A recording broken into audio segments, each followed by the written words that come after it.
ಗ್ರಾಮ ಪಂಚಾಯತಿ ಮಾಜಿ ಉಪಾಧ್ಯಕ್ಷ HD ಶಿವಮೂರ್ತಿ ಅಂತೇಳಿ ತಾಲೂಕ್ ಪಂಚಾಯತಿ ಮಾಜಿ ಅಧ್ಯಕ್ಷರು, ಅದು ದಲಿತ ಸಮುದಾಯದ ಮುಖಂಡರು. ನಾಗರಾಜ್, ಮರಟಿಗೆರೆ ಭವಿ ಕಾಲೋನಿ, ಗ್ರಾಮ ಪಂಚಾಯತಿ ಹಾಲಿ ಸದಸ್ಯರು ಹಾಗೂ society Chikkamalli society director, Arasikere taluk ಭವಿ ಸಮಾಜದ ಮುಖಂಡರು. ನನ್ನ ಹೆಸರು ಜಯಣ್ಣ ಅಂಥೇಳಿ, ನಾನು ತಾಲೂಕು ಭೂನ್ಯಾಯ ಮಂಡಳಿಯ ಸದಸ್ಯನಾಗಿದ್ದೇನೆ. ಹೊರತನಹಳ್ಳಿ ನಮ್ಮದು. ಬೆಂಡೆಕೆರೆ ಅಜ್ಜಪ್ಪ ಅಂತ, APMC ಮಾಜಿ ಅಧ್ಯಕ್ಷರು ಹಾಗೂ ತಾಲೂಕು ಕಾರುಗಾರರ ಸಮಿತಿಯ ಸಂಘದ ಅಧ್ಯಕ್ಷರು ಬೆಂಡೆಕೆರೆ ಅಜ್ಜಪ್ಪ. DC ಮೋಕ್ಷರಾಜು, ಮಾಜಿ ಗ್ರಾಮ ಪಂಚಾಯತಿ ಅಧ್ಯಕ್ಷರು ದೇವಿರಾಜ್. ಮಾಡೋಣ ಸರ್, ತಾವು ಮಾತಾಡ್ತೀರಾ? ತಾವು ಸ್ಟಾರ್ಟ್ ಮಾಡಿದ್ದೀವಿ. ಸಿಂಪಲ್ ಆಗಿ ಪಾಯಿಂಟ್ ಮಾತಾಡಿ. ಗೌರವಾನ್ವಿತ ತಾಲೂಕು ಕಾರ್ಯನಿರತ ಪತ್ರಕರ್ತರ ಸಂಘದ ಅಧ್ಯಕ್ಷರು ಮತ್ತು ಎಲ್ಲ ಪದಾಧಿಕಾರಿಗಳಿಗೆ ಈ ದಿನದ ಪತ್ರಿಕಾಗೋಷ್ಠಿಯ ಶುಭಾಶಯಗಳು. ಈ ದಿನ ಪತ್ರಿಕಾಗೋಷ್ಠಿ ಕರೆದಂಥ ಉದ್ದೇಶ, ಮೊನ್ನೆ ತಾನೇ ಇದೇ ಪತ್ರಿಕಾಗೋಷ್ಠಿ ಕಾರ್ಯಕ್ರಮದಲ್ಲಿ ಅಮ್ಮನಟ್ಟಿಯ ಅಜ್ಜಪ್ಪ ಮತ್ತು ಸಂಗಡಿಗರು ನಮ್ಮ ತಾಲೂಕಿನ ಹಿಂದುಳಿದ ವರ್ಗದ ಒಬ್ಬರು ನಾಯಕರು, ಜಿಲ್ಲಾ ಪಂಚಾಯತಿಯ ಮಾಜಿ ಉಪಾಧ್ಯಕ್ಷರಾಗಿರ್ತಕ್ಕಂಥ ಬಿಳಿ ಚೌಡಯ್ಯನವರು ಮತ್ತು ಸನ್ಮಾನ್ಯ KM ಶಿವಲಿಂಗೇಗೌಡರು, ನಮ್ಮ ಶಾಸಕರು, ಅವ್ರ ವಿರುದ್ಧ ಇವರು ಏನು ಪತ್ರಿಕಾಗೋಷ್ಠಿನಲ್ಲಿ ಹೇಳಿರ್ತಕ್ಕಂಥ ವಿಚಾರಗಳು ನಮಗೆಲ್ಲ ಗೊತ್ತಿದೆ. ಅದಕ್ಕೆ ಪ್ರತಿಕ್ರಿಯೆ ನೀಡಲಿಕ್ಕೆ ಎಲ್ಲ ಹಿಂದುಳಿದ ವರ್ಗದ ಎಲ್ಲ ಮುಖಂಡರುಗಳು ಇವತ್ತು ತಮ್ಮ ಜೊತೆಗಿದ್ದೀವಿ. ಅಮ್ಮನಟ್ಟಿ ಅಜ್ಜಪ್ಪನವರು ಮೊನ್ನೆ ಮಾತಾಡ್ತಾ, ಬಿಳಿ ಚೌಡಯ್ಯನವರು ಹಿಂದುಳಿದ ವರ್ಗದ ನಾಯಕರೇ ಅಲ್ಲ, ಅವರು ಹಿಂದುಳಿದ ವರ್ಗದವರಿಗೆ ಯಾರಿಗೂ ಏನೂ ಸಹಾಯ ಮಾಡಿಲ್ಲ, ಅವರೆಲ್ಲರಿಗೂ ಅನ್ಯಾಯ ಮಾಡಿದ್ದಾರೆ ಅಂತ ಹೇಳಿಲ್ಲ ಪತ್ರಿಕಾಗೋಷ್ಠಿನಲ್ಲಿ ಹೇಳಿದ್ದನ್ನು ನಾವು ಕೇಳಿದ್ದೇವೆ. ಸ್ನೇಹಿತರೆ, ಅಮ್ಮನಟ್ಟಿ ಅಜ್ಜಪ್ಪ ಅವನ ಅರ್ಹತೆಗೆ ಮೀರಿದಂಥ ಕೆಲವು ವಿಚಾರಗಳನ್ನೆಲ್ಲ ಮಾತಾಡೋದಕ್ಕೆ ಶುರು ಮಾಡಿದ್ದಾರೆ. ಯಾಕೆಂತ ಗೊತ್ತಿಲ್ಲ ನಮಗೆ. ಅದು ಒಳ್ಳೆ ನಡವಳಿಕೆನೂ ಅಲ್ಲ. ಈ ತಾಲೂಕಿನಲ್ಲಿ ಒಬ್ಬರು ಹಿಂದುಳಿದ ವರ್ಗದ ನಾಯಕರಿದ್ದಾರೆ ಬಿಳಿ ಚೌಡಯ್ಯನವರು ಅಂತ ಹೇಳಿ ನಾವೆಲ್ಲ ರಾಜಕಾರಣಕ್ಕೆ ಬರೋಕ್ಕಿಂತ ಮುಂಚೆ ಅವರೆಲ್ಲ ಗುರುತಿಸ್ಕೊಂಡಂಥವ್ರು. ಎಲ್ಲ ವರ್ಗದ ಸಾಮಾಜಿಕವಾಗಿ ಹಿಂದುಳಿದಿರ್ತಕ್ಕಂಥ ಶೋಷಿತ ಸಮಾಜದ ದನಿಯಾಗಿ ಅವರು ಗುರುತಿಸ್ಕೊಂಡವರು. ಈತ ಚೌಡಯ್ಯನವರು ಯಾರಿಗೂ ಏನೂ ಸಹಾಯ ಮಾಡಿಲ್ಲ, ಹಿಂದುಳಿದವರಿಗೆಲ್ಲ ದ್ರೋಹ ಮಾಡ್ತಾರೆ ಅಂತ ಹೇಳಿದಂಥ ವ್ಯಕ್ತಿ. ಇವ್ರದ್ದೊಂದು ಸಣ್ಣ ಉದಾಹರಣೆಯನ್ನು ನಾನು ಕೊಡ್ಲಿಕ್ಕೆ ಬಯಸ್ತೀನಿ ಸ್ನೇಹಿತರು. ಕಳೆದ ಗ್ರಾಮ ಪಂಚಾಯತಿ ಚುನಾವಣೆ ಮುಗಿದು ಪಂಚಾಯತಿ ಅಧ್ಯಕ್ಷ ಚುನಾವಣೆ ಸಂದರ್ಭ ಬಂತು. ಈತ ನಮ್ಮ ಜೊತೆಲೇ ಇದ್ದು ಈತನ ವಿರುದ್ಧ ಸಂತೋಷ್ ಅವರು ಇನ್ನೊಂದು ಪಂಗಡನ ಎತ್ಕಟ್ಟಿ ಊರಲ್ಲಿ 2 ಪಂಗಡ ಮಾಡಿ ದೊಡ್ಡ ಗಲಾಟೆ ಆಗಿ ಈತನ ಮೇಲೆ ಸುಮಾರು 8-10 ಕೇಸ್ಗಳನ್ನ ಹಾಕಿ ಈತನಿಗೆ ಗಡಿಪಾರ್ಗೆ ಅಂತೇಳಿ ಇಲ್ಲಿಂದ ಪೊಲೀಸ್ ಇಲಾಖೆನವರು ಶಿಫಾರಸು ಮಾಡಿ AC ಅವ್ರ ಹತ್ರ ಕಳಿಸಿದ್ರು. AC ಅವ್ರ ಹತ್ರ ಕಳಿಸಿ AC ಅವ್ರ ಹತ್ರ ನಾನು ಕಳೆದ ಪ್ರೆಸ್ ಮೀಟ್ನಲ್ಲಿ ಈ ವಿಚಾರನ ಹೇಳಿದ್ದೆ. ಅಲ್ಲಿ ನಾವೆಲ್ಲ ಹೋಗಿ AC ಅವ್ರ ಹತ್ರ ಕೂತ್ಕೊಂಡು ಶಾಸಕರು ಎಲ್ಲ ಮಾತಾಡಿ, ಇಲ್ಲ ಗಡಿಪಾರು ಮಾಡೋದು ಒಳ್ಳೆಯದಲ್ಲ, ಅಂಥ ನಡವಳಿಕೆ ಏನಿಲ್ಲ, ಆತನು ಸಭ್ಯ ಇದ್ದಾನೆ, ಯಾವುದೋ ಕಾರಣಕ್ಕೆ ಗಡಿಪಾರು ಮಾಡ್ತಕ್ಕಂಥದ್ದು ಒಳ್ಳೆಯದಲ್ಲ ಅಂತ ಹೇಳಿ ಅವನಿಗೆ ಗಡಿಪಾರಿನಿಂದ ಉಳಿಸಿದ್ವಿ. ಆನಂತರ ಕೇಸ್ಗಳಲ್ಲಿ ಬೇಲ್ ಸಿಗದಲ್ಲೇ ಜೈಲಿಗೆ ಹೋಗಿದ್ದು ಉಂಟು.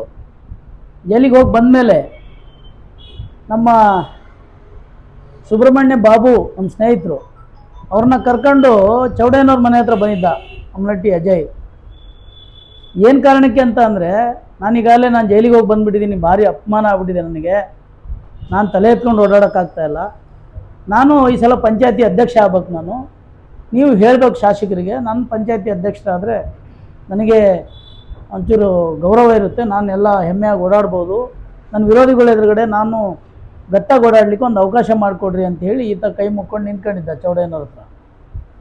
ಅವತ್ತ ಶಾಸಕರ ಜೊತೆ ಚೌಡಯ್ಯನವರು ನಾವು ಎಲ್ಲ ಮಾತಾಡಿ, ಇಲ್ಲ ಹುಡುಗ ಹೇಳೋದು ಸರಿ ಇದೆ, ಆತ ನಿಮಗೂ ದುಡ್ದಿದ್ದಾನೆ, ಇವತ್ತೆಲ್ಲ ಸಮಾಜದಲ್ಲಿ ಒಬ್ಬ ಗಣ್ಯ ವ್ಯಕ್ತಿ ಅಂತರ ಗುರುತಿಸ್ಕೊಳ್ತಾ ಇದ್ದಾನೆ. ಆತನಿಗೆ ಉಳಿಸ್ಕೋಬೇಕಾದ್ದು ನಮ್ಮದು ಧರ್ಮ ಇದೆ. ಅವ್ನು ನಿಮ್ಮ ಜೊತೆ ಇದಾನೋ ಒಂದೇ ಕಾರಣಕ್ಕೆ ಅಪೋಸಿಷನ್ ಪಾರ್ಟಿಯವರೆಲ್ಲ ಅವನ ವಿರುದ್ಧ ಪಿತೂರಿ ಮಾಡಿ ಆತನಿಗೆ ಕೇಸ್ ಹಾಕಿಸಿ ಜೈಲಿಗೆಲ್ಲ ಕಳಿಸಿದ್ದಾರೆ. ಅವನಿಗೆ ಸಪೋರ್ಟ್ ಮಾಡಬೇಕು ಅಂತ ಹೇಳಿ ನಾನು ಕೂಡ ಶಾಸಕರ ಹತ್ರ ಗುದ್ದಾಡಿದೆ. ಅವತ್ತು MLA ಒಪ್ಕೊಂಡ್ರು. ಆಮೇಲೆ ಚೌಡಯ್ಯನವರು ಸೀರಿಯಸ್ ಆಗಿ ಹೇಳಿದ್ರು, ಇಲ್ಲ ಕಾರಣ ಹಿಂದುಳಿದವ್ರಿಗೆ ಈ ಥರ ಎಲ್ಲ ಶೋಷಣೆ ಆಗ್ತಾ ಇದೆ ಅಂತ ಅಂದರೆ ನಾವು ಅವ್ರ ಪರ ನಿಲ್ಲಬೇಕಾಗುತ್ತೆ, ನೀವು ಅವನ ಅಧ್ಯಕ್ಷರು ಮಾಡಬೇಕು ಅಂತ. ಅದಿನ್ನೂ ಫೈನಲ್ ಆಗಿರಲಿಲ್ಲ. ಒಂದು ದಿವಸ ಬೆಂಗಳೂರಿನಲ್ಲಿ LHL ಕೂಡ ಇವನ ಪಂಚಾಯತಿ ಅಧ್ಯಕ್ಷರು ಮಾಡೋ ವಿಚಾರದಲ್ಲಿ ಶಾಸಕರಿಗೂ ನಮಗೂ ಕ್ಲಾಶ್ ಆಯಿತು. ಕಳೆದ ಸಲ ಒಂದ್ಸಲ ಹೀಗೆ ಇವನು ಅಧ್ಯಕ್ಷರು ಮಾಡಿದ್ವಿ, ಇವನು ಕೊಟ್ಟ ಮಾತಿಗೆ ನಡ್ಕೊಳ್ಳಿಲ್ಲ. ಆ ಮಗಣ್ಣನ ಅಧ್ಯಕ್ಷರು ಮಾಡಬೇಕು ಅಂತ ನಾವು ಮಾತು ಕೊಟ್ಟಿದ್ವಿ, ಈತ ಕೊಡಲಿಲ್ಲ, ಪೂರ್ವ ಸಮಾಜದವ್ರಿಗೆ ಬಿಟ್ಕೊಡ್ಲಿಲ್ಲ. ಆಗ ಅಲ್ಲಿದ್ದವರೆಲ್ಲ ನೀವು ಅವ್ರಿಗೆ ಮಾತು ಕೊಟ್ಟಿದ್ರಿ ಮಾಡಬೇಕು ಅಂತೇಳಿ ಹೊರಟಾಗ ಅವನು ರಾಜೀನಾಮೆ ಕೊಡ್ದಲ್ಲೇ ಕದ್ದೋಡಾಡ್ದ. ಆಗ ಅವಿಶ್ವಾಸ ತಂದು ಇಳಿಸಿ ಈತನಿಗೆ ನಾವು ಬೇರೆಯವ್ರಿಗೆ ಅವಕಾಶ ಮಾಡಿಕೊಡ್ಬೇಕಾಗಿ ಬಂತು. ಅವಿಶ್ವಾಸ ತಂದ್ರು ಅನ್ನೋ ಕಾರಣಕ್ಕೆ ಪಾರ್ಟಿ ಬದಲಾಯಿಸ್ದ. ಇವನ ಮೇಲೆ ನಂಬಿಕೆ ಇಲ್ಲರಪ್ಪ ನಮಗೆ, ಇವನಿಗೆ ನಾವು ಅಧ್ಯಕ್ಷಗಿರಿ ಕೊಡೋದು ಬೇಡ ಅಂತ ಹೇಳಿ ನಮ್ಮ ಜೊತೆ ಎಲ್ಲ ಚರ್ಚೆ ಮಾಡಿದ್ರು ಶಾಸಕರು. ಆಗಿಲ್ಲ ಕಾರಣ ಇದೊಂದು ಸಲ ಅವ್ನು ಹೇಳ್ತಾ ಇರೋದು ಸರಿ ಇದೆ, ಅವ್ನು ಉಳಿಸ್ಕೋಬೇಕಾಗಿದೆ, ನಾವು ದಯಮಾಡಿ ಮಾಡಿಕೊಡ್ರಿ ಅಂತ ಹೇಳಿ ನಾವು ಚೌಡಯ್ಯನವರು ಎಲ್ಲ ಹೇಳಿದ್ವಿ. ಆಮೇಲೆ ಬೇರೆ ಬೇರೆ ಸ್ನೇಹಿತರೆಲ್ಲ ಇದ್ದರು, ಶಿವಮೂರ್ತಿ ಸರು ಇದ್ದರು, ಎಲ್ಲರೂ ಕೂಡ ಮಾತಾಡಿದ್ವಿ. ಅವತ್ತು ಅಜ್ಜಪ್ಪ ಇದ್ದರು, ಎಲ್ಲ ಇದ್ವಿ. ಕೊನೆಗೆ ಅವನ್ನ ಅಧ್ಯಕ್ಷರು ಮಾಡಬೇಕು ಅಂತೇಳಿ ತೀರ್ಮಾನ ಆಯಿತು. ಅವನಿಗೆ ಅಧ್ಯಕ್ಷರು ಮಾಡಿದ್ವಿ. ಅಧ್ಯಕ್ಷರು ಮಾಡಿದ ಮೇಲೆ ರಘು ಅವರಿಗೆ ಒಂದು ಅವಧಿ ಕೊಡಬೇಕು ಅಂತ ಮಾತಾಗಿತ್ತು. ಈತ ಅಧ್ಯಕ್ಷ ಆಗಿ ಮತ್ತೆ ಆತನಿಗೆ ಅವಕಾಶ ಮಾಡಿಕೊಡ್ಲಿಲ್ಲ. ಈತನ ನಡವಳಿಕೆಗಳು 2 ಅವಧಿನಲ್ಲಿ ಅಧ್ಯಕ್ಷಗಿರಿ ಕೊಟ್ಟರು ಈತ ಬಿಡದಲ್ಲೇ ಒಂದು ಸಲ ಅವಿಶ್ವಾಸ ತಂದಿಳಿಸಿದ್ವಿ, ಈ ಸಲ ಬಿಡಲೇ ಇಲ್ಲ. ಕೊನೆಗೆ ಆ ವಿಚಾರದಲ್ಲಿ ಸ್ವಲ್ಪ ಶಾಸಕರಿಗೂ ಅವರಿಗೂ ನೀನು ಕೊಟ್ಟ ಮಾತು ಉಳಿಸ್ಕೊಳ್ಳಿಲ್ಲ ಅಂತೇಳಿ ಅವಿಶ್ವಾಸ ಬಂತು. ಆಗ ಈತ ಮತ್ತೆ ಪಾರ್ಟಿ ಬದಲಾಯಿಸ್ದ. ಅದೇ ಅಷ್ಟೊತ್ತಿಗೆ ದೇವಸ್ಥಾನದ ವಿಚಾರಗಳನ್ನ ತಗೊಂಡ. ಈ ದೇವಸ್ಥಾನದ ವಿಚಾರ ತಗೊಂಡು ದೇವಸ್ಥಾನದಲ್ಲಿ ಪೂರ್ತಿ ನನ್ನ ಕೈಲೇ ವಹಿವಾಟಿರಬೇಕು, ನಾವು ಯಾವ ಕಾರಣಕ್ಕೂ ಬಿಡಲ್ಲ ಅಂತೇಳಿ ಇಲ್ಲೇ ಪಿತೂರಿ ಮಾಡ್ತಾ ಇದ್ದ. ನೀನು ಊರವ್ರನ್ನೆಲ್ಲ ಒಟ್ಟಿಗೆ ತಗೊಂಡು ಹೋಗ್ಬೇಕಪ್ಪ, ನೀನು ಈ ಥರ ಪಾರ್ಟಿ ಮಾಡಿ ದೇವ್ರ ವಿಚಾರದಲ್ಲಿ ನಾವೆಲ್ಲ ಇಂಟರ್ಫಿಯರ್ ಆಗಲ್ಲ, ಎಲ್ಲರೂ ಜೊತೆಗೆ ಹಾಕ್ಕೊಂಡು ಹೋಗು ಅಂತೇಳಿ ಶಾಸಕರು ಬುದ್ಧಿ ಹೇಳಿದರು ಅನ್ನೋ ಕಾರಣಕ್ಕೆ ಮತ್ತೆ ಪಾರ್ಟಿನ ಬದಲಾಯಿಸ್ತಾ ಇದ್ದ. ಇದೆಲ್ಲ ಸಾರ್ವಜನಿಕವಾಗಿ ಪತ್ರಕರ್ತರಿಗೆ ಗೊತ್ತಿಲ್ಲದೆ ಇರೋದೇನಿಲ್ಲ, ನಿಮಗೂ ಕೂಡ ಎಲ್ಲ ಗೊತ್ತಿದೆ. ನಾವೆಲ್ಲ ಜೊತೆಲಿ ಇದ್ದವರು, ನನ್ನ ಜೊತೆನೇ ಬೆಳೆದವನು ಆತನು. ನಾನು ಪಂಚಾಯತಿ ಅಧ್ಯಕ್ಷ ಆದಾಗಲೇ ಅವನು ಮೊದಲನೇ ಸಲ ಅಧ್ಯಕ್ಷ ಆಗಿದ್ದ. ಹಂಗಾಗಿ ಎಲ್ಲ ಒಡನಾಟ ಇತ್ತು, ಪೂರ್ಣ ಪರಿಚಯ ಇದೆ ನಮ್ಗೆ, ಅವರೆಲ್ಲ ಇತಿಹಾಸ ಗೊತ್ತಿದೆ. ಈ ಥರ ಚೌಡಯ್ಯನವರು ಅವನಿಗೆ ಮಾಡಬಾರ್ದು ಅಂತ ಇದ್ದಿದ್ರೆ ಅವತ್ತು MLA ಹತ್ರ ಹಠ ಮಾಡಿ ಆತನಿಗೆ ಅಧ್ಯಕ್ಷರು ಮಾಡ್ತಾ ಇರಲ್ಲ. ಅವ್ನು ಗೌರವ ಉಳಿಸ್ಬೇಕು ಅನ್ನೋ ಕಾರಣಕ್ಕೆ ಚೌಡಯ್ಯನವರು ಆತನಿಗೆ ಅಧ್ಯಕ್ಷರು ಮಾಡಿದ್ರು. ಆಮೇಲೆ ಮುಂದುವರೆದು ಆತ ಇದು ಪ್ರಾರಂಭಿಕ ವಿಚಾರ. ಆತ ಮಾತಾಡ್ತಾ ಈಗ ಪ್ರಾಧಿಕಾರದ ಅಧ್ಯಕ್ಷರು ಅರುಣ್ಕುಮಾರ್ ಅವರಿಗೆ ಮಾಡಿದ್ದಾರೆ, ಬೇರೆಯವ್ರು ಇರಲಿಲ್ವಾ, ಶಿವಮೂರ್ತಿ ಅವ್ರಿಗೆ ಮಾಡ್ಬೋದಾಗಿತ್ತು, ಹರಪನಹಳ್ಳಿ ಜಯಣ್ಣಂಗೆ ಮಾಡ್ಬೋದಾಗಿತ್ತು, ಜವನಪ್ಪಂಗೆ ಮಾಡ್ಬೋದಾಗಿತ್ತು, ಹಿಂಗೆ ಬೇರೆಯವರಿಗೆಲ್ಲ ಮಾಡ್ಬೋದಾಗಿತ್ತು ಅಂತ ಎಲ್ಲ ಹೆಸರುಗಳನ್ನೆಲ್ಲ ಹೇಳಿದ್ದನ್ನು ನಾವೆಲ್ಲ ಮಾಧ್ಯಮಗಳಲ್ಲಿ ಕೇಳಿದ್ದೀವಿ. ಈಗ ತಾಲೂಕಿನಲ್ಲಿ ಯಾರ್ಯಾರಿಗೆ ಏನೇನು ಅವಕಾಶ ಕೊಡಬೇಕೋ ನಮ್ಮ ಅರ್ಹತೆಗೆ ತಕ್ಕಂತೆ ನಾವು ನಮ್ಮ ಇದನ್ನು ನೋಡಿಕೊಂಡು ಶಾಸಕರು ತೀರ್ಮಾನ ತಗೊಂಡಿದ್ದಾರೆ. ಅದಕ್ಕೆ ನಮ್ಮ ಚೌಡಯ್ಯನವರು ಕೂಡ ಸಾಥ್ ಕೊಟ್ಟಿದ್ದಾರೆ.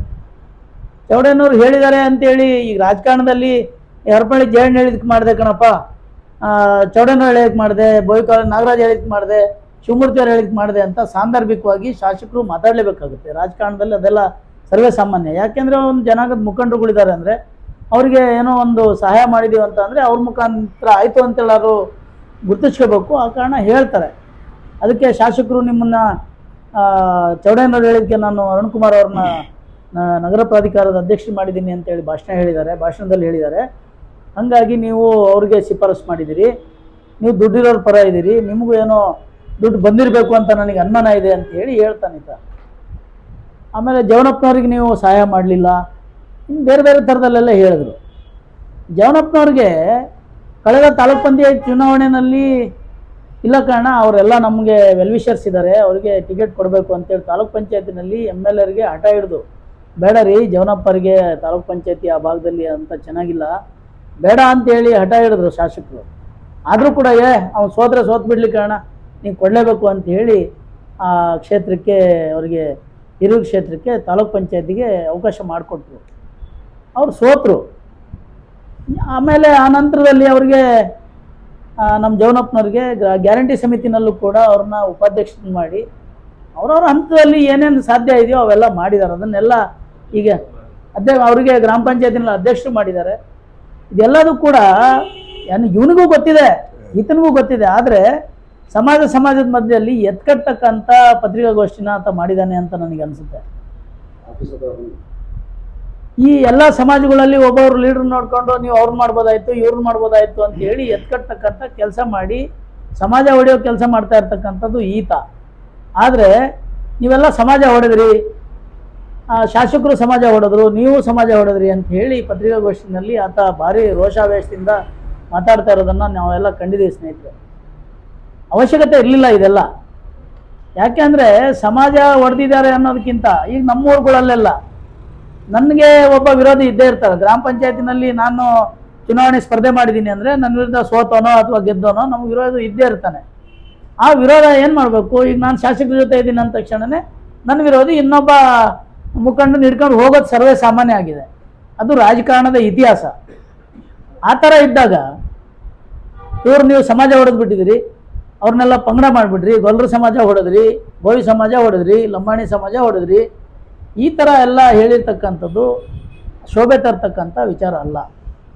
ಯಾಕೆಂದರೆ ಈತನು ನಮ್ಮ ಜೊತೆಲೇ ಇದ್ದು ಇಲ್ಲೇ ರಾಜಕಾರಣ ಮಾಡಿ ಇಲ್ಲೇ ಬೆಳೆದು ಇವನು ಕಂಟ್ರಾಕ್ಟ್ ಕೆಲಸ ಮಾಡಿದ್ದಾನೆ. ನಾವೇ ಹೇಳಿ ಶಾಸಕರಿಗೆ ಹೇಳಿ ಕೆಲಸ ಕೊಡಿಸಿದ್ದೀವಿ ಈತನಿಗೆ, ಕೊಡೋಣ ಅವನು ಬೆಳ್ಕೊಳ್ಳಿ, ಅವನು ಕಷ್ಟದಲ್ಲಿದ್ದಾನಂತೆ ಹಾಗೆ ಹೇಗೆ ಅಂತ ನಾವೆಲ್ಲ ಸಪೋರ್ಟ್ ಮಾಡಿದ್ವಿ. ಇವನು ಕೆಲಸ ತಗೊಂಡು ಮಾಡ್ಯವನೆ. ಆದರೆ ಚೌಡಯ್ಯನವ್ರ ಮಗ 4 ಕೋಟಿ ರೂಪಾಯಿ ಕೆಲಸ ಮಾಡಿದ್ದಾರೆ ಅಂದ ತಕ್ಷಣವೇ ನೀವು ಕಾಂಟ್ರಾಕ್ಟ್ ಕೆಲಸಕ್ಕೆ ಇಳಿದ್ಬಿಟ್ಟಿದ್ದೀರಿ, ದುಡ್ಡು ಮಾಡೋಕೆ ಹೊರಟ್ಬಿಟ್ಟಿದ್ದೀರಿ. ಹೌದು, ಈಗ ಬೇರೆ ಬೇರೆ ಇತರೆ ಸಮಾಜದವ್ರು ಎಲ್ಲರೂ ಕೂಡ ಕಾಂಟ್ರಾಕ್ಟ್ ಮಾಡ್ತಾರೆ. ಲೈಸೆನ್ಸ್ ಮಾಡಿಸ್ಕೊಂಡಿದ್ದಾನೆ, ಆತ ಟೆಂಡರ್ ಆಗ್ತಾನೆ, ಟೆಂಡರ್ ನಿಲ್ಲುತ್ತೆ, ಕೆಲಸ ಮಾಡ್ತಾರೆ. ಅದಕ್ಕೆ ನಿನ್ನ ಮಗ 4 ಕೋಟಿದು ಕೆಲಸ ಮಾಡ್ಬಿಟ್ಟವ್ರೆ, ನೀವು ನಮ್ಮಂಥ ಹಿಂದುಳಿದ ಸಮಾಜದ ಎಲ್ಲ ಲೀಡರ್ಗಳಿಗೆ ಕೆಲಸ ಕೊಡ್ಬೋದಾಗಿತ್ತು, ನೀವು 40 ಕೋಟಿದು ಮಾಡ್ಬೋದಾಗಿತ್ತು, 400 ಕೋಟಿದು ಮಾಡ್ಬೋದಾಗಿತ್ತು. ಈ ಥರ ಎಲ್ಲ ಈ ಕುಚ್ಚೋದ್ಯದ ಮಾತಾಡ್ತಕ್ಕಂಥದ್ದು ಅವ್ರಿಗೆ ಶೋಭೆ ತರೋ ಅಂಥದ್ದಲ್ಲ. ಆತ ಯಾವುದು ಸತ್ಯಾಂಶ ಇದೆಯೋ, ಯಾವುದು ಸತ್ಯಕ್ಕೆ ಹತ್ತಿರವಾಗಿದೆಯೋ ಆ ವಿಚಾರನ ಮಾತಾಡಲಿ, ನಾವು ಅದನ್ನೆಲ್ಲ ಅಪ್ರಿಷಿಯೇಟ್ ಮಾಡೋಣ. ನಾವೆಲ್ಲ ಹೇಗೆ ಅಂದರೆ ಹೋರಾಟದಲ್ಲಿ ಬಂದವರು, ನಾವು ಪ್ರಾರಂಭದಿಂದಲೂ ಕೂಡ ನೇರವಾದಂಥ ನಡೆನುಡಿ ಇಟ್ಕೊಂಡಿರ್ತಕ್ಕಂಥ ಯಾರು ತಪ್ಪು ಮಾಡ್ತಾರೋ ಅದನ್ನು ತಪ್ಪು ಅಂತೇಳಿ ಹೇಳ್ತೀವಿ, ಯಾವ್ದು ಸರಿ ಇದೆಯೋ ಅದನ್ನು ಸರಿ ಇದೆ ಅಂತ ಬೆಂಬಲಿಸ್ತೀವಿ. ಈತ ಅವಕಾಶವಾದಿ. ಈತ ನೀವು ಸಮಯಕ್ಕೆ ತಕ್ಕಂತೆ ಈ ಗೋಸುಂಬೆ ಬಣ್ಣ ಬದಲಾಯಿಸುತ್ತಲ್ಲ ಆ ಥರ ಬಣ್ಣ ಬದಲಾಯಿಸೋ. ನೀವು ಇಲ್ಲ ಲಾಭ ಆಗುತ್ತೆ ಅಂದರೆ ನನ್ನ ಹತ್ರ ಇರ್ತಾನೆ, ನಂತವ್ ನಷ್ಟ ಆಗುತ್ತೆ ಅಂದರೆ ಶಿವಮೂರ್ತಿ ಇರ್ತಾವ ಹೋಗ್ತಾನೆ, ಶಿವಮೂರ್ತಿ ಇರ್ತಾವ ನಷ್ಟ ಆಗುತ್ತೆ ಅಂದರೆ ನಾಗರಾಜನ್ ತಗೋ ಹೋಗ್ತಾನೆ. ಹೀಗೆ ಬಣ್ಣ ಬದಲಾಯಿಸ್ತಕ್ಕಂಥವರೆಲ್ಲ ಒಬ್ಬ ಹಿಂದುಳಿದ ವರ್ಗದ ನಾಯಕನ ತೇಜೋವಧೆ ಮಾಡ್ತಕ್ಕಂಥ, ಅವ್ರ ವಿರುದ್ಧ ಭ್ರಷ್ಟಾಚಾರದ ಆರೋಪ ಹೊರಿಸ್ತಕ್ಕಂಥ ಹೀನ ಕೃತ್ಯ ಮಾತಾಡ್ತಕ್ಕಂಥದ್ದು ಇದು ಅವತ್ತನಿಗೆ ಶೋಭೆ ತರುವಂಥದ್ದಲ್ಲ. ರಾಜಕಾರಣದಲ್ಲಿ ಇತಿಹಾಸ ನೋಡ್ಕೊಂಡು ಹೋಗ್ಬೋದು. ಇವರು ಈ ಥರ ಮಾತಾಡ್ಬಿಟ್ರೆ, ಹಿರಿಯರ ವಿರುದ್ಧ ನಾವು ಮಾತಾಡ್ಬಿಟ್ರೆ ನಾವು ಲೀಡರ್ ಆಗ್ಬಿಡ್ತೀವಿ ಅಂತೇಳಿ ಇರ್ತಕ್ಕಂಥ ಒಮ್ತನ ಬಿಡಬೇಕು.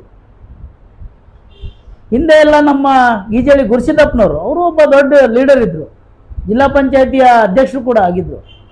ಯಾವುದೋ ಕಾರಣಕ್ಕೆ ಇಲ್ಲಿ ಹಿರಿಯ ರಾಜಕಾರಣಿಗಳ ಜೊತೆ ಆತ ಕ್ಲಾಶ್ ಆಗಿ ಅವ್ರಿಗೂ ಕ್ಲಾಶ್ ಆಗಿ ದೊಡ್ಡ ಗಲಾಟೆ ಎಲ್ಲ ಆಯಿತು. ಕೊನೆಗೆ ಏನಾಗುತ್ತೆ ರಾಜಕಾರಣ, ಆತ ನೇರ ನಡೆನುಡಿ ಇಟ್ಕೊಂಡಾನೆ, ಆತ ಮಾತಾಡ್ತಾನೆ, ಹಿಂಗೆಲ್ಲ ಹೇಳ್ತಾರೆ ಅಂದ ತಕ್ಷಣ ಆತನ ರಾಜಕೀಯ ಅಂತ್ಯ ಆಗುತ್ತೆ. ಇವನಿಗೂ ಕೂಡ ಈ ಥರದ ನಡವಳಿಕೆಯನ್ನು ಒಟ್ಟಾಕಿ ಈತನಿಗೆ ಬೆಳೆಸಿ ಇವನ್ನ ಎತ್ಕಟ್ಬಿಟ್ಟು ಇವನ್ನ ದುಬಾರ ಅಂತೇಳಿ ಕೆಳಗೆ ಬಿಡ್ತಕ್ಕಂಥ ಸನ್ನಿವೇಶ ಏನು ದೂರ ಇಲ್ಲ.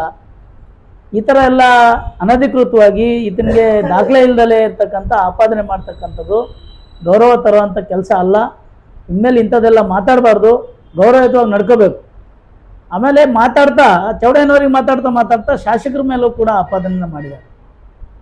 ಶಾಸಕರು ಸಹಜವಾಗಿಯೇ ಆ ಸಂಬಂಧಪಟ್ಟಂಥ ಮುಖಂಡರುಗಳನ್ನೆಲ್ಲ ಕೂರಿಸಿ ನಮ್ಮಗಳಿಗೆಲ್ಲ ಸೇರಿಸಿದ್ದಾರೆ. ನೀವು ಎಲ್ಲ ಯಾರಿಗೆ ಏನೇನು ಅವಕಾಶ ಮಾಡಿಕೊಡ್ಬೇಕು ಅಂತೇಳಿ ನನ್ನನ್ನು ಕೂಡ ತಾಲೂಕಿನ ಲ್ಯಾಂಡ್ ಟ್ರಿಬ್ಯುನಲ್ ಮೆಂಬರ್ ಮಾಡಿದ್ದಾರೆ. ನಮಗೆ ಅಲ್ಲೇನೋ ದುಡಿಮೆ ಮಾಡ್ಕೊಳ್ಳಿಕ್ಕೋಸ್ಕರ ಅಲ್ಲಿ ಲಾಭ ಬರ್ತಕ್ಕಂಥ ಹುದ್ದೆ ಅಂತ ಏನಲ್ಲ, ನಮಗೆ ಒಂದು ವೇದಿಕೆ ಸಿಗ್ತದೆ. ಒಂದು ಪ್ರೋಟೋಕಾಲ್ ಪ್ರಕಾರ ಎಲ್ಲ ಸರ್ಕಾರಿ ಕಾರ್ಯಕ್ರಮಗಳಲ್ಲಿ ನಮಗೆ ಭಾಗವಹಿಸ್ಲಿಕ್ಕೆ ಅವಕಾಶ ಸಿಗುತ್ತೆ. ಆಮೇಲೆ ನನಗೆ ಲ್ಯಾಂಡ್ ಟ್ರಿಬ್ಯುನಲ್ ಮೆಂಬರ್ ಮಾಡಿರೋದು ಅದನ್ನು ಸಣ್ಣ ವಿಚಾರ ಅಲ್ಲ ಅದು. ಯಾಕೆಂದರೆ ಒಬ್ಬರು AC ಕೆಳರ್ನಲ್ಲಿ ಇರ್ತಕ್ಕಂಥ ಒಬ್ಬ ದೊಡ್ಡ ಆಫೀಸರ್ ಜೊತೆ ಕೋರ್ಟ್ ನಡೆಸ್ತಕ್ಕಂಥ ಒಂದು ಜವಾಬ್ದಾರಿ ನನಗೆ ಕೊಟ್ಟಿದ್ದಾರೆ ಅಂತ ಅಂದರೆ ಅದನ್ನು ನನಗೆ ಕೇವಲವಾದ ಹುದ್ದೆ ಕೊಟ್ಟಿದ್ದಾರೆ ಅಂತೇಳಿ ನಾವೇನು ಅನ್ಕೋಬಾರ್ದು. ಇಂಥ ಜವಾಬ್ದಾರಿ ಸ್ಥಾನನ ಯಾರ್ಯಾರಿಗೆ ಯಾವ ಅರ್ಹತೆಗೆ ತಕ್ಕಂತೆ ಅವ್ರ ಬುದ್ಧಿವಂತಿಗೆ ತಕ್ಕಂತೆ ಏನೇನು ಮಾಡಬೇಕು ಅಂತ ಹೇಳಿ ಯೋಚನೆ ಮಾಡಿ ನಿರ್ಧಾರ ಮಾಡಿರ್ತಾರೆ. ಪ್ರೆಸ್ ಮೀಟಲ್ಲಿ ಇದು ಮಾಡ್ತೀನಿ. ನಮ್ಮ ಚೌಡಯ್ಯನವರು ಕೂಡ ಅದನ್ನು ಶಿಫಾರಸು ಮಾಡಿದರು. ಜಯಣ್ಣ ಸ್ವಲ್ಪ ಬುದ್ಧಿವಂತರಿದ್ದಾರೆ ಕಾರಣ ಅವರಿಗೆ ಆ ಹುದ್ದೆ ಕೊಡಿ ಅಂತೇಳಿ ಶಾಸಕರಿಗೆ ಹೇಳಿದ್ದುಂಟು. ನಮ್ಮನ್ನೆಲ್ಲರೂ ಕೂಡ ಇವತ್ತು ಈ ಹಂತದಲ್ಲಿ ಬೆಳಿಲಿಕ್ಕೆ ಚೌಡಯ್ಯನವರ ಶ್ರಮನೂ ಇದೆ. ನಾವೇನು ರಾಜಕಾರಣಕ್ಕೆ ಬಂದವರಲ್ಲ, ನಾವು ರೈತ ಚಳವಳಿನಲ್ಲಿ ಇದ್ದವರು. ನಾನು 2012ರಲ್ಲಿ ಗ್ರಾಮ ಪಂಚಾಯತಿ ಅಧ್ಯಕ್ಷನ ಆದಮೇಲೆ ನೀವು ಬರೀ ಗ್ರಾಮ ಪಂಚಾಯತಿ ಅಧ್ಯಕ್ಷರಾಗಿದ್ಕೊಂಡು ನೀವು ನಿಮ್ಮ ಲೆವೆಲಲ್ಲಿ ಏನು ಸಹಾಯ ಮಾಡ್ಲಿಕ್ಕಾಗ್ತದೆ? ಶಾಸಕರ ಜೊತೆ ಬನ್ನಿ ಜಯಣ್ಣರೇ, ನೀವು ಜೊತೆಲಿದ್ದರೆ ಎಲ್ಲ ಶಾಸಕರ ಹತ್ರ ಅನುದಾನಗಳು ತಗೊಂಡು ನಿಮ್ಮ ಪಂಚಾಯತಿನ ಅಭಿವೃದ್ಧಿ ಮಾಡ್ಬೋದು, ನೀವು ಗುರುತಿಸ್ಕೋಬೋದು, ಬನ್ನಿ ಅಂತೇಳಿ ನಮ್ಮನ್ನು ಒತ್ತಾಯಪೂರ್ವಕವಾಗಿ ಚೌಡಯ್ಯನವರೇ ಕರ್ಕೊಬಂದು ಶಾಸಕರ ಜೊತೆ ಸೇರಿಸಿದ್ದು. ಅದನ್ನು ನಾನು ಹೆಮ್ಮೆಯಿಂದ ಹೇಳ್ತೇನೆ. ಅವ್ರು ಕರ್ಕೊಬಂದು ಇವತ್ತು ನಮಗೆ ಶಾಸಕರ ಜೊತೆ ಸೇರಿಸದೆ ಹೋಗಿದ್ರೆ ನಾನು ಇವತ್ತು ಲೀಡರ್ ಆಗೋಕ್ಕಾಗ್ತಿರ್ಲ, ನಾನು ಕೂಡ ಬೆಳ್ಕೊಳ್ಳಿಕ್ಕೆ ಆಗ್ತಿರ್ಲ. ಇಂಥವೆಲ್ಲ ಅವಕಾಶಗಳನ್ನ ಕೊಟ್ಟಂಥವ್ರ ವಿರುದ್ಧ ಸುಮ್ಮನೆ ಏಕವಚನದಲ್ಲಿ ಮಾತಾಡ್ತಕ್ಕಂಥದ್ದು ಶೋಭೆ ತರೋಂಥದ್ದು ಕೆಲಸ ಅಲ್ಲ. ಇನ್ಮೇಲೆ ನಿಮ್ಮ ಬಾಯಿಗೆ ಬೀಗ ಹಾಕೋಬೇಕು, ಗೌರವಯುತವಾಗಿ ಮಾತಾಡಬೇಕು. ನೀನು ಬೆಳ್ಕೊ, ನಾವೇನು ಬೇಡ ಅನ್ನೋದಿಲ್ಲ. ನೀನು ಒಂದು ರಾಜಕೀಯ ಪಕ್ಷದಲ್ಲಿದೆಯಾ, ನಿನ್ನ ಅರ್ಹತೆಗೆ ತಕ್ಕಂತೆ ನಿನಗೆ ಅವಕಾಶಗಳಿದೆ, ಬೆಳ್ಕೊ, ನಾವೇನು ಬೇಡ ಅನ್ನಲ್ಲ. ಹಿಂದುಳಿದವರು ನೀವು ಎಲ್ಲರೂ ಇದು ಬೆಳ್ಕೊಳ್ಳಿ. ಆದರೆ ಯಾರ್ದೋ ವಿರುದ್ಧ ತೇಜೋವಧೆ ಮಾಡಿ ನಾನು ಬೆಳ್ಕೊಳ್ತೀನಿ ಅಂತಕ್ಕಂಥ ಒಂಬತನ ಬಿಟ್ಟು ಗೌರವಯುತವಾಗಿ ಮಾತಾಡಬೇಕು ಅಂತೇಳಿ ನಾನು ಆತನಿಗೆ ಎಚ್ಚರಿಕೆ ಕೊಡ್ತಾ ಇದ್ದೀನಿ. ಒತ್ತಾಯ ಮಾಡಲ್ಲ, ಎಚ್ಚರಿಕೆ ಕೊಡ್ತಾ ಇದ್ದೀನಿ. ಯಾಕೆಂದರೆ ಇದೆಲ್ಲ ಒಳ್ಳೆ ನಡವಳಿಕೆ ಅಲ್ಲ. ನೀನು ಇದನ್ನು ತಿದ್ಕೋಬೇಕು. ಇಲ್ಲದೆ ಹೋದರೆ ಮುಂದಿನ ದಿನಗಳಲ್ಲಿ ನೀನು ಕೆಟ್ಟ ಪರಿಣಾಮನ ಅನುಭವಿಸ್ತೀಯ ಅಂತೇಳಿ ನಾನು ಆತನಿಗೆ ಎಚ್ಚರಿಕೆ ಕೊಡ್ತೀನಿ. ಮುಂದಿನ ವಿಚಾರಗಳನ್ನ ನಮ್ಮ ಸ್ನೇಹಿತರೆಲ್ಲ ಇದ್ದಾರೆ ಮಾತಾಡೋರು. ಹಾಗಾಗಿ ಆತ ಇನ್ಮೇಲಾದ್ರೂ ಅವನ ನಡವಳಿಕೆನ ತಿದ್ಕೋಬೇಕು ಅಂತೇಳಿ ಈ ಮೂಲಕ ನಾನು ಪತ್ರಿಕಾಗೋಷ್ಠಿ ಮುಖಾಂತರ ಆತನಿಗೆ ಎಚ್ಚರಿಕೆ ಕೊಟ್ಟು ನನ್ನ ಮಾತನ್ನು ಮುಗಿಸ್ತೇನೆ. ಧನ್ಯವಾದಗಳು. ಇಲ್ಲಿ ಪತ್ರಿಕೋದ್ಯಮ ಮಿತ್ರರೊಂದಿಗೆ ಪತ್ರಿಕಾಗೋಷ್ಠಿ ಮಾಡಲಿಕ್ಕೆ ಸೇರ್ತಕ್ಕಂಥ ನಮ್ಮೆಲ್ಲ ಪತ್ರಿಕಾ ಮಾಧ್ಯಮ ಮಿತ್ರರಿಗೆ ಹೊಂದಿಸಿ ನಾನು ಇಲ್ಲಿ ಏನು ಮಾತಾಡೋಕೆ ಬಂದಿದ್ದೀವಿ ಅಂತಂದರೆ, ಮೊನ್ನೆ ದಿನ ಏನು ಈ ಅಮ್ಮನಟ್ಟಿ ಅಜ್ಜಪ್ಪನವರು ಮತ್ತು ಅವರ ಸಹಚರರ ಜೊತೆಯಲ್ಲಿ ಬಂದು ಪತ್ರಿಕಾಗೋಷ್ಠಿ ನಡೆಸಿ ಭಾಳ ಹಲವಾರು ವಿಚಾರಗಳನ್ನ ಮಾತಾಡಿದ್ದಾರೆ. ಚೌಡಯ್ಯರ ಬಗ್ಗೆ ಮತ್ತು ಶಾಸಕರ ಬಗ್ಗೆ, ಅರುಣ್ ಕುಮಾರ್ ಅವ್ರ ಬಗ್ಗೆ ಇನ್ನೂ ಹಲವಾರು ವಿಚಾರಗಳನ್ನ ಮಾತಾಡಿದ್ದಾರೆ. ಅದಕ್ಕೆ ನಾವು ಕೌಂಟ್ರ್ ಕೊಡಲಿಕ್ಕೆ ಅಂತ ಬಂದಿದ್ದೀವಿ. ಯಾಕೆ ಅಂತಂದರೆ, ಈಗ ಚೌಡಯ್ಯನವ್ರ ಬಗ್ಗೆ ಮಾತಾಡಿದರೆ ನೀವು, ಚೌಡಯ್ಯನವರು ಹಿಂದುಳಿದ ವರ್ಗದ ನಾಯಕರೇ ಅಲ್ಲ, ಅವ್ರು ಯಾರಿಗೂ ಸಹಕಾರ ಮಾಡಿಲ್ಲ, ಇರ್ತಕ್ಕಂಥ ರಾಜಕೀಯ ಅವಧಿನಲ್ಲಿ ಶಾಸಕರ ಹತ್ರ ಇಂಥವ್ರಿಗೆ ಹಿಂಗೆ ಮಾಡಿಸ್ಬೋದಾಯ್ತು ಅಂತ ಒಂದು ಪ್ರಶ್ನೆಗಳನ್ನು ನೀವು ಹಾಕಿದ್ರಿ. ಅದರ ಅವಶ್ಯಕತೆ ನಿಮಗಿಲ್ಲ ಅಂತ ನಾನು ಹೇಳ್ತೀನಿ. ಯಾಕೆ ಅಂದರೆ ರಾಜಕೀಯವಾಗಿ ಬೆಳೆಯತಕ್ಕಂಥ ಶಕ್ತಿ ಅವ್ರಿಗೆ ಗೊತ್ತಿದೆ. ಯಾರಿಗೆ ಯಾವ ರೂಟಲ್ಲಿ ಬೆಳಿಬೇಕು, ಎಲ್ಲಿ ಹೋಗಬೇಕು ಅನ್ನೋದು ಅವ್ರಿಗೆ ಗೊತ್ತಿದೆ. ಅವರವರ ಶಕ್ತಿ ಅನುಸಾರವಾಗಿ ಅವ್ರು ಬೆಳೀತಾರೆ. ಅದು ಪ್ರಶ್ನೆ ನಿನಗೆ ಬೇಕಾಗಿಲ್ಲ. ನಾಗರಾಜ್ ಅವ್ರಿಗೆ ಇದಾಗಬೇಕಾಗಿತ್ತು, ಜಯಣ್ಣ ಅವ್ರಿಗೆ ಇದಾಗಬೇಕಾಗಿತ್ತು, ಶಿವಮೂರ್ತಿ ಅವ್ರಿಗೆ, ಅದು ಬೇಡ. ನಿನಗೆ ನಿಂದೆಷ್ಟಿದೆ ಅಷ್ಟು ನೋಡ್ಕ, ಬೇರೆಯವ್ರದ್ದು ಬೇಕಾಗಿಲ್ಲ. ಚೌಡಯ್ಯನವರು ಯಾರಿಗೆ ಎಷ್ಟು ಜನಕ್ಕೆ ಅನುಕೂಲ ಮಾಡಿದ್ದಾರೆ, ಯಾರಿಗೆ ಅನುಕೂಲ ಮಾಡಿದ್ದಾರೆ ಗೊತ್ತಿದೆ. ನೀನು ಕೂಡ ಚೌಡಯ್ಯನ ಹತ್ರ ಸಹಕಾರ ತಗೊಂಡೆ ಗ್ರಾಮ ಪಂಚಾಯತಿ ಅಧ್ಯಕ್ಷ ಆಗಿರೋದು. ಅದನ್ನು ಇಷ್ಟು ಬೇಗ ನೀವು ಮರಿಬಾರ್ದು. ಚೌಡಯ್ಯನವ್ರ ಮನೆಗೆ ಹೋಗಿದ್ಯಾ, ಅವ್ರ ಸಹಕಾರ ಕೇಳಿದೆ, MLA ಅಂತ ಹೇಳ್ಸಿದ್ಯಾ, ನೀನು ಕೂಡ ಅಧ್ಯಕ್ಷ ಆಗಿದೆಯಾ, ಅಧಿಕಾರನ ಅನುಭವಿಸಿದ್ಯಾ, ಮತ್ತೆ ಇನ್ನೊಬ್ರಿಗೆ ಅದು ಮಾಡಿಲ್ಲ ಇದು ಮಾಡಿಲ್ಲ ಅನ್ನೋದಕ್ಕೆ ಈಗ ಇಲ್ಲ ಸಾಕ್ಷಿಯಾಗಿ ಅಜ್ಜಪ್ಪನವ್ರು ಕೂತಿದ್ದಾರೆ. ಅವ್ರಿಗೆ ಎಷ್ಟು ಬಾರಿ ರಾಜಕಾರಣದಲ್ಲಿ ಅವ್ರಿಗೆ ಸಹಕಾರಿಯಾಗಿಲ್ಲ ಚೌಡಯ್ಯನವರು. ಇಲ್ಲಿ ಶಿವಮೂರ್ತಿ ಅವ್ರಿಗೆ ಆಗಿದ್ದಾರೆ, ನನಗೂ ಆಗಿದ್ದಾರೆ, ನಮ್ಮ ಸಿದ್ದಾಬೋಯಿ ಅವ್ರಿಗೂ ಆಗಿದ್ದಾರೆ, ಜಯಣ್ಣ ಅವ್ರಿಗೂ ಆಗಿದ್ದಾರೆ. ನಮಗೆಲ್ಲ ರಾಜಕೀಯವಾಗಿ ಎಲ್ಲ ರಂಗದಲ್ಲೂ ಕೂಡ ಒಬ್ಬೊಬ್ಬರಿಗೆ ಅವ್ರದೇ ಆದಂಥ ಒಂದು ಎಬಿಲಿಟಿ ಮೇಲೆ ಅವ್ರಿಗೆ ಆದಂಥ ಶಕ್ತಿ ಅನುಸಾರ ಇಂತಿಂಥವ್ರಿಗೆ ಇಂತಿಂಥ ಅಧಿಕಾರ ಕೊಡಿ ಅಂತ ಎಲ್ಲರಿಗೂ ರೆಕಮೆಂಡ್ ಮಾಡಿದ್ದಾರೆ. MLA ಅವ್ರಿಗೆ ಆಗಿರ್ಬೋದು, ರೇವಣ್ಣ ಅವ್ರಿಗೆ ಆಗಿರ್ಬೋದು, ಹಿಂದೆ ಇದ್ದಾಗ ಎಲ್ಲರಿಗೂ ಕೂಡ ರೆಕಮೆಂಡ್ ಮಾಡಿಸಿದ್ದಾರೆ. ಎಲ್ಲ ಅಧಿಕಾರನ ಏನು ಚೌಡಯ್ಯರು ಒಬ್ಬರೇ ಅನುಭವಿಸೋಕ್ಕಾಗಿಲ್ಲ.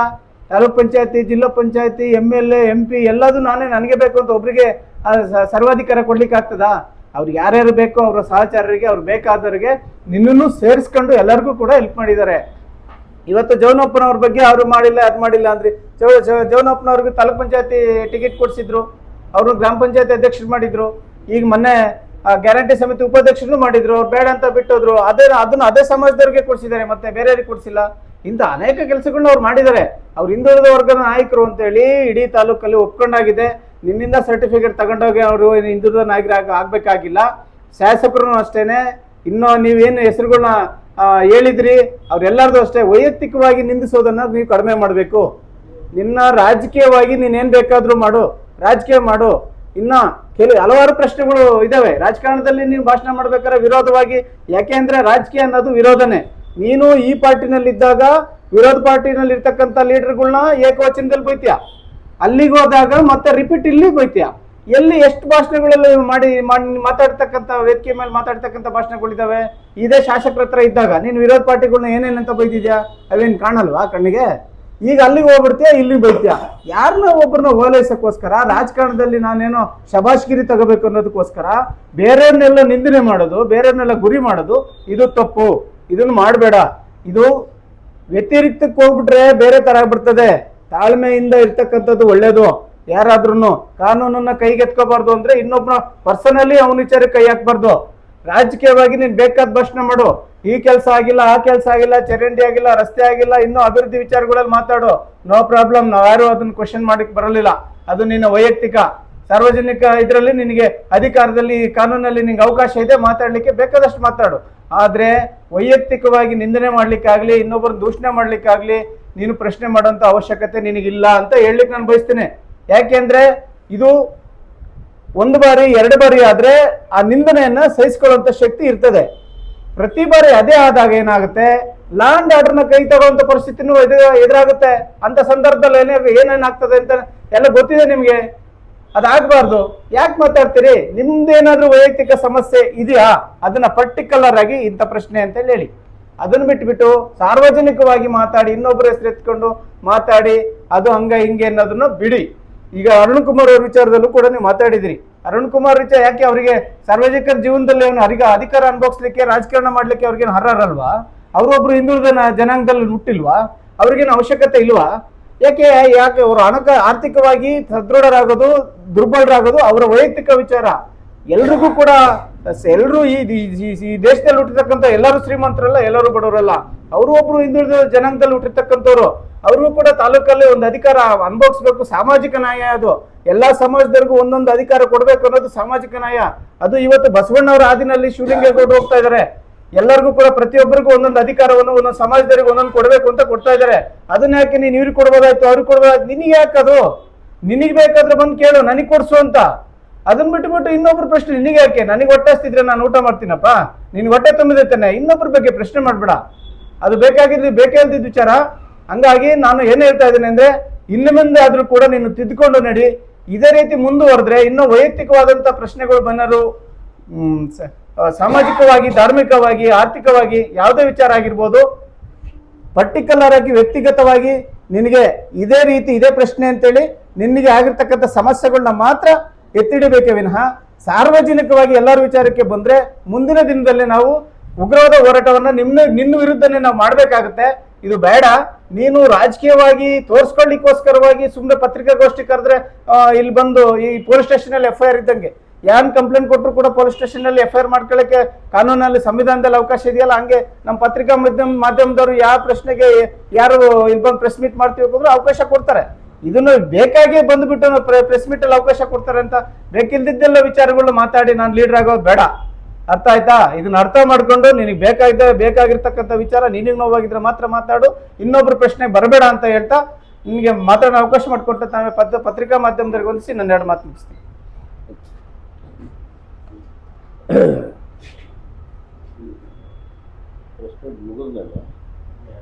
ಕಳೆದ 2 ದಿನದ ಆಚೆಗೆ ಅರಸೀಕೆರೆ ಪತ್ರಿಕಾ ಮಾಧ್ಯಮದಲ್ಲಿ ಒಂದು ಸುದ್ದಿಗೋಷ್ಠಿ ಆಗಿದೆ. ಬಿಳಿ ಚೌಡಯ್ಯನವರು ಮತ್ತು ಸನ್ಮಾನ್ಯ ಶಿವಲಿಂಗೇಗೌಡರ ಬಗ್ಗೆ ಕೆಲವರು ಸುದ್ದಿಗೋಷ್ಠಿ ಮಾಡಿದ್ದಾರೆ. ಆ ವಿಚಾರವನ್ನು ನಾವು ನೋಡಿದ್ವು, ಸುದ್ದಿ ಮಾಧ್ಯಮದಲ್ಲಿ ಕೇಳಿದ್ವು. ನಾನಾದರೂ ಈ ವಿಚಾರವನ್ನು ಹೇಳಲಿಕ್ಕೆ ಇಷ್ಟ ಬಯಸ್ತಾ ಇದ್ದೇನೆ ಬಂಧುಗಳೇ. ಬಿಳಿ ಚೌಡಯ್ಯನವರು ಹಿಂದುಳಿದ ವರ್ಗದ ನಾಯಕರೇ, ಈ ತಾಲೂಕಿನ ಜನತೆ ಒಪ್ಕೊಂಡಿದ್ದಾರೆ.